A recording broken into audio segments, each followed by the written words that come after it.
It's time to start making planters out of 55-gallon drums and get ready for the worm tower class that I'm going to be teaching on Saturday, June 20th at Delectable Tiny Gardens.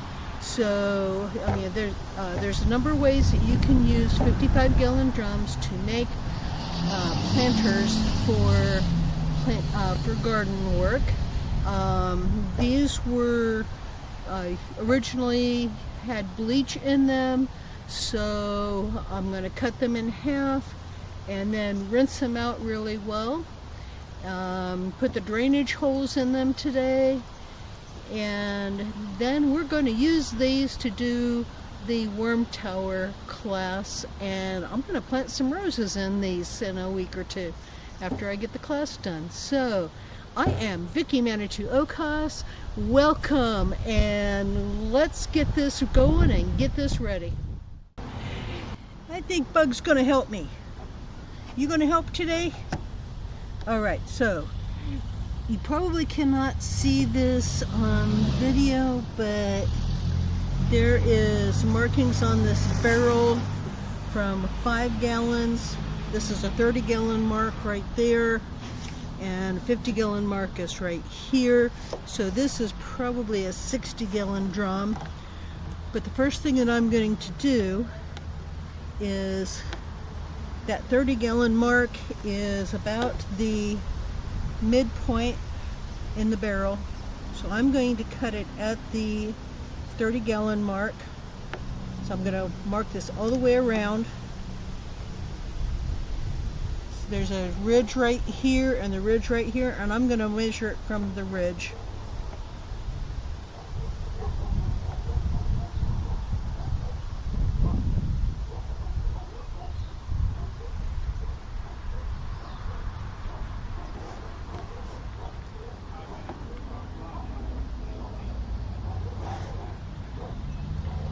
Just with a Sharpie, I'm going to draw my cut line all the way around the barrel.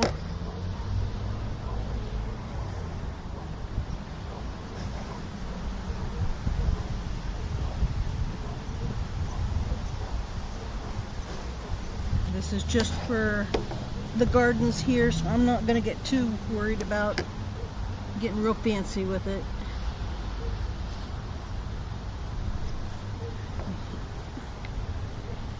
Anna Marie and I had talked about several different versions of a 55-gallon drum planter. You can do strawberry barrels.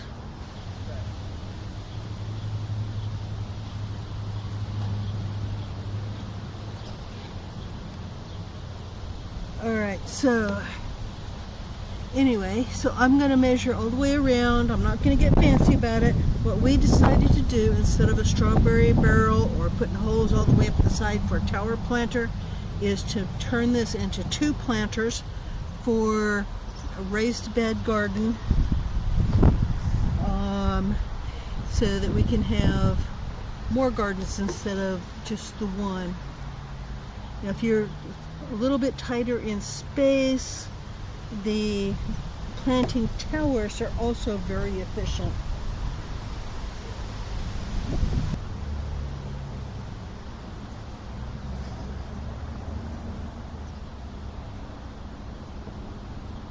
There we go. Alright, now, like with the, I cut the PVC pipe with the same hacksaw, so I'm going to, first I'm going to score it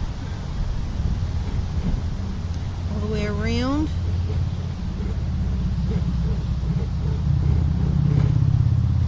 Okay. And just a handheld hacksaw.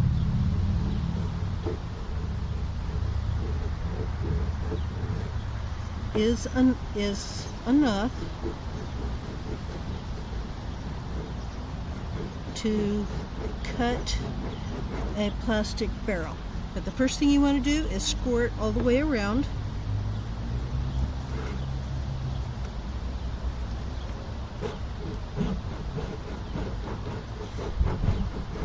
decent groove along that line.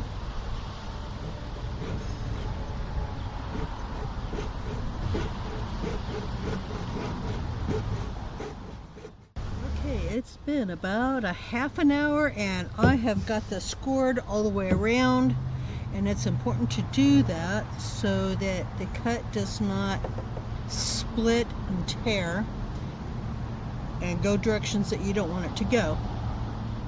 So now that I've got it scored, I'm going to go and I'm going to cut all the way through it this time around, and it will take what it takes. You can use a circular saw or sawzall to do this, but no matter what you use, I would score it around before you cut all the way through, or cut through in spots and then finish the cuts. So I'm going to cut this all the way around now and split this barrel in half. Okay, well, I have been working on this for an hour now. I'm on the way all the way around a second time. I have found a couple of flat spots that my little tiny saw does not like. The plastic is almost the depth of the saw, and when I put that in there, I am almost through that plastic. But I've been working on this for an hour, so my arm is worn out and it is time to take a break on this and go lay down some cardboard to keep the weeds out of the area that we're going to put this. So let's take a break and we'll finish this up later. Well, you can definitely cut through the barrel with a hacksaw, but that little tiny hacksaw is taking a long time, and I might come back to it. I'll come back to it later and finish the job, or I'll experiment with another tool, and we'll do another video on Tuesday to show the finished thing. But in the meantime, I got to drill some drainage holes in here, so I'm going to experiment with a few more tools and see what else will cut this plastic, but a hacksaw definitely will. And I in the past have cut the barrels with a circular saw or a skill saw, so, and a sawzall will do it as well if you have it. But I'm trying to do this simple and with a very simple tools, but it can definitely be done. I would recommend a 12 or 14-inch hacksaw if you're going to use a hacksaw, and definitely score it before you cut all the way through. So let's get this drilling done.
And there we go. Let's do the rest of them.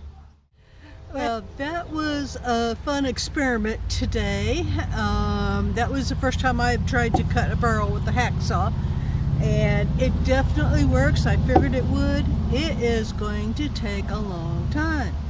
So if a hacksaw is what you have, don't let that stop you from making your own planters and worm towers. If that's what you want to do to garden.